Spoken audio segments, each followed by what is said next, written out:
વિધાનસભામાં બાયડના ધારાસભ્ય ધવલસિંહ ઝાલાએ નિગમ વિશે કરી વાત। આજે ઓબીસી એસસી એસટી વિભાગની થઈ ચર્ચા। પહેલા લોન આપવામાં આવતી અને બોજો પાડવામાં આવતો। ઠાકોર કોળી સમાજના 45,000થી વધુ ફોર્મ ભરાયા। ઠાકોર કોળી સમાજને લોન આપવા 500 કરોડ સુધી ફાળવવામાં આવે। તમામ સમાજને સરળતાથી લોન મળે તેવી વ્યવસ્થા કરવાની માંગ થઈ છે।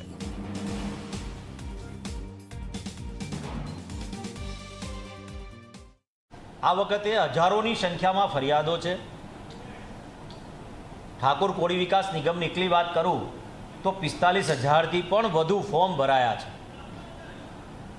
પરિસ્થિતિ એવી છે કે જે પ્રકારે મેં સરકારને વિનંતી કરી છે કે ભાઈ ઠાકોર કોળી વિકાસ નિગમની અંદર આપણે આકારણી ઉપર જો બોજો નહીં પાડીએ તો જમીન ઉપર બોજો પાડવાનો થશે અને આ સમાજ પાસે ગરીબ સમાજો પાસે જે પ્રકારે જમીન હોતી નથી એના કારણે એ બોજો પાડી નહીં શકે અને લોનથી વંચિત રહી જશે। સરકાર એક બાજુ તમામ વર્ગને લોન આપવા માટે